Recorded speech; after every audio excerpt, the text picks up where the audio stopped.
How well did the Moto G 2014 edition do? Let's check it out.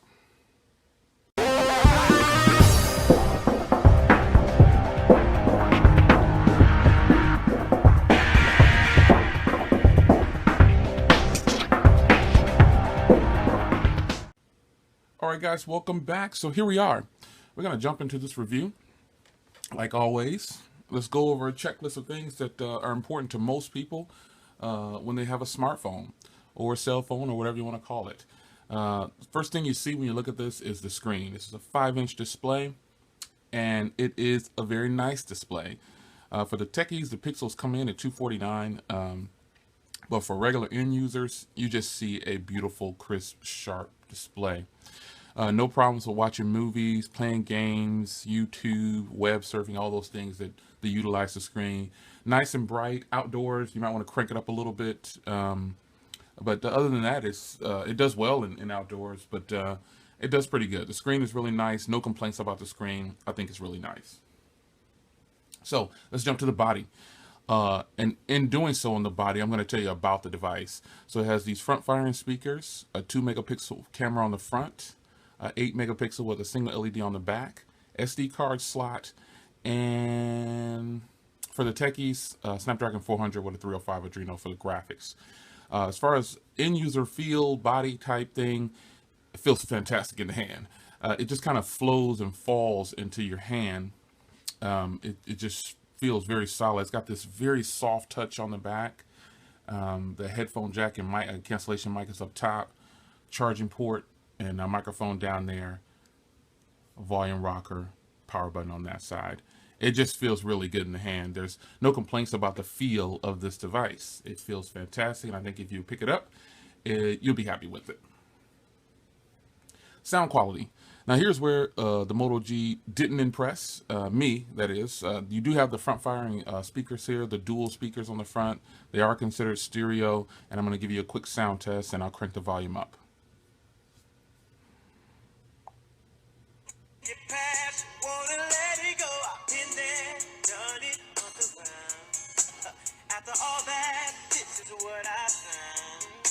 So the front-firing speakers are not that loud, and they get really muffled at that high volume, especially with songs with a lot of bass or just songs. I don't know, certain songs I played, they just sounded really bad.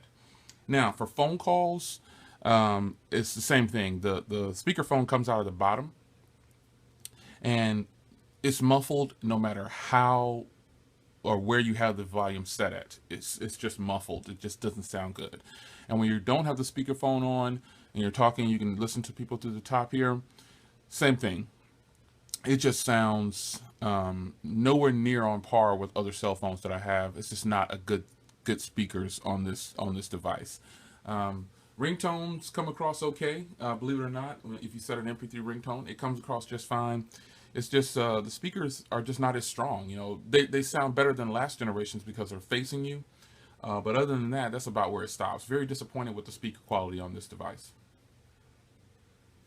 Cameras on this one, the 2-megapixel on the front is actually pretty good. I gotta give it up. The 2-megapixel for this shoots really good. The rear is 720p for recording. It took great photos, and it shoots really nice video for it to be 720. It's really sharp. I mean, because most people probably still don't have a 1080p or 4K TV, so 720 is extremely acceptable. Very good cameras. Web browsing, this device is an HSPA Plus device, so web browsing on here should produce some great speeds. Let's go to Re-Earth. This is a full website, and let's see how it renders over T-Mobile's HSPA Plus. We all know that T-Mobile has fast internet speeds, whether it be on 3G or HSPA Plus, whichever. It's a really, really nice web browsing experience. Having it on a 5-inch display, no issues with scrolling or just anything. Everything flows just right, and that's a full website. And let's go to a mobile website, and you can see the rendering of the pages and how it loads. Pretty much everything is in the web browsing department. This device will satisfy you. No issues, no problems. It's good to go. Processing power.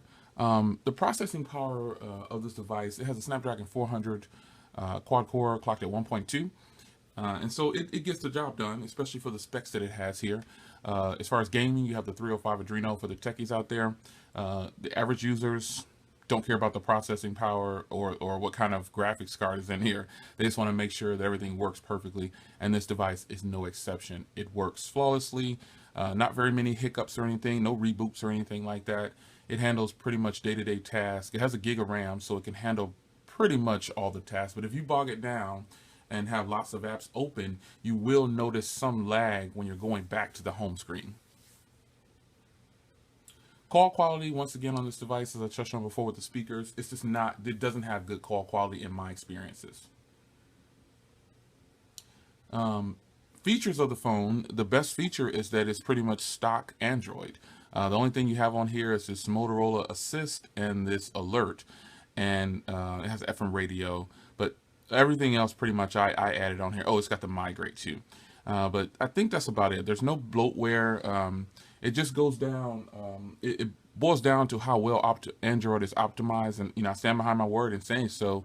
I don't think, if you don't have a Nexus device, you're not going to find great optimization in a lot of devices.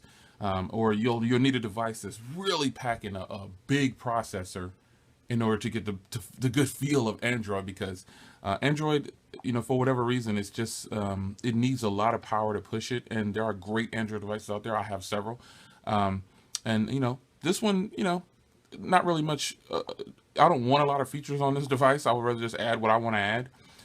But it features a great operating system, and that's good enough. Just having a stock Android experience is fantastic.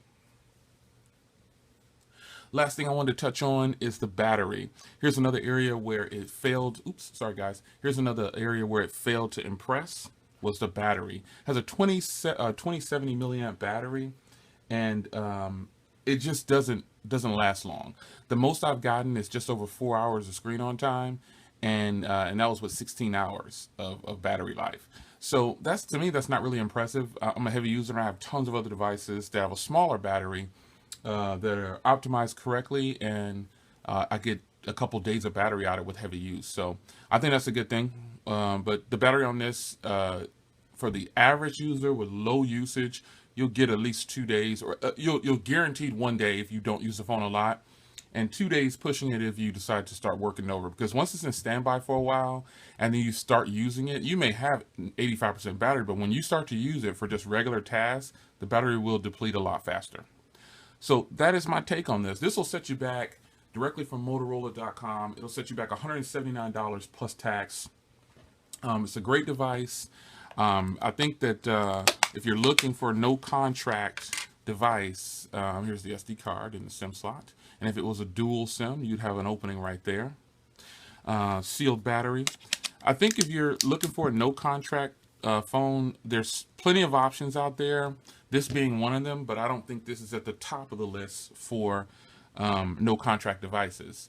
I think I would advise you to get other devices over this one as far as performance and overall complete package. But nonetheless, this is a fantastic phone. It didn't stand up like the original Moto G I thought it would. I got several days out of the Moto G, and probably because the original Moto G was 3G. So it didn't push, it had the same internals, smaller screen, no front firing speakers, 5 megapixel camera. It was watered down a little bit better to suit this package right here that they're offering. They should have upped the internals a little bit on this one to get more out to the customer. So my experiences with this device, it's a great device. Would I recommend it? Of course I would. What's my final rating on it? I give it a 8.0. And that's it, guys. Full review on the Moto G 2014 second edition. I will see you guys in the next one. Stay tuned for more unboxings. Thumbs up, rate, subscribe. Do whatever you want to do. Shout out in the comments. Let me know what you think about the device. If you have it, are you having the same issues I'm having? Or do you really enjoy it and there's no issues? Let's talk about it. This is Jay Will. I'll see you in the next one.